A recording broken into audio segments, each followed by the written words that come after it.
Did you know that we're just basically houseplants with really complex emotions? This was a quote from an anonymous person, but I absolutely love it. As athletes, we have to be able to treat ourselves like this complex houseplant to the best ability that we can. And in order to do that, we need to understand how to be a houseplant. So, what does a houseplant need?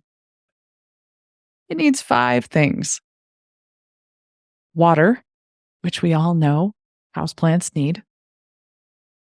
Most houseplants need soil. Houseplants need sunshine. They need food and they need minerals. Yeah, we're basically just houseplants that need all of those things as well. So here's the science behind it. Water. This one should be pretty obvious. As athletes, we have to drink water. And if we don't drink water, we get dehydrated. And if we get dehydrated, then we cannot play. And if we cannot play, well, then we're not living to our full potential as athletes. Pretty obvious. But how much water should we drink? The science behind this is quite entertaining. When we think about the normal information out there, it's drink 8 ounce glasses of water a day. Well, 8 times 8 is 64 ounces.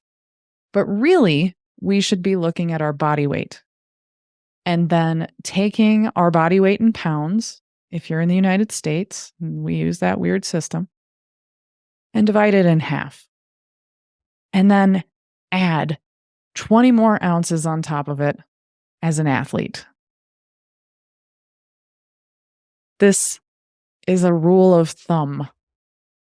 The science behind it is still kind of weak, but it'll at least get you to stay hydrated. Now that fifth one that I mentioned was minerals. Did you know that your houseplant actually needs some salt?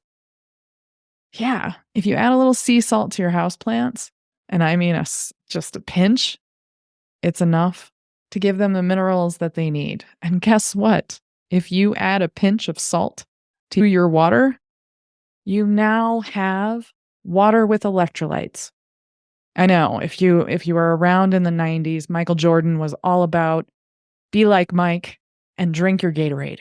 Well, Gatorade has a boatload of sugar in it, and it's not one that I would recommend. Sorry, Gatorade. Reduce the sugar and maybe I'll invite you back in. Oh yeah, and get rid of those weird colors. There's a whole story behind that. Anyways, put a little sea salt in your water, and now you're adding energy to your water. You're adding magnesium to your water. And the majority of the population of the planet, humans, are lacking magnesium. So put a little of this in your water, and you're going to get the magnesium, the minerals that you need, as well as the electrolytes that you need in order to play. Electrolytes boost your energy, so add it to your water. You'll thank me later, I promise.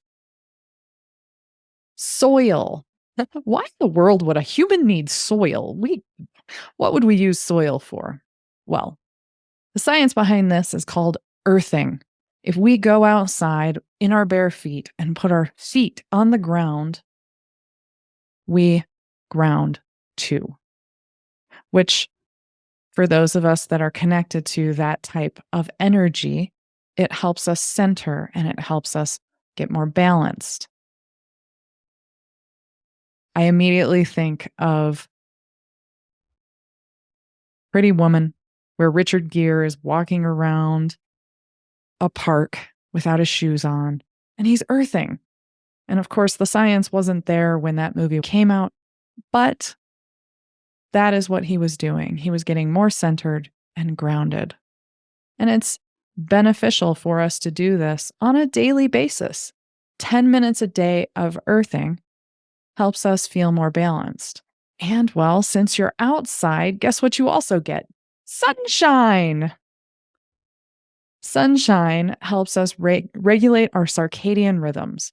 which helps us sleep better at night. It also provides serotonin from vitamin D, one of those vitamins that we need. Vitamin D gives us serotonin. The serotonin makes us. So, 10 minutes of sunshine along with your bare feet on the soil, grounding, is going to help you be a better athlete.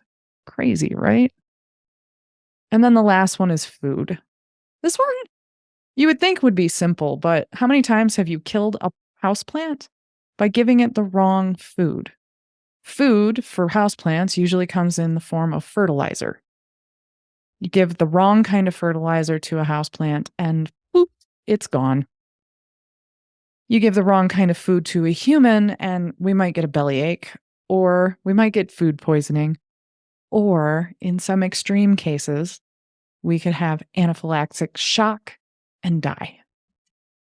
I know, I just went from houseplant dying from fertilizer, too much fertilizer or the wrong fertilizer, to feed yourself the wrong stuff and yeah, you could die. I know, extreme. That's my engineer in me, going to worst case scenarios. But understanding what foods and how much of those foods we need is critical, especially as athletes. We have to nurture our body throughout the day in order to be able to perform. So, how do we figure out what foods even are? Macronutrients is the way. Protein, fat, and carbohydrates. Those are the 3 macronutrients. If you can look at your foods and say, is a fat, this one is a protein, and be able to do that with all of your foods, you're in great shape. If you can't do that, start practicing. Then, once you can name off all of your foods, it's time to figure out how to group them together.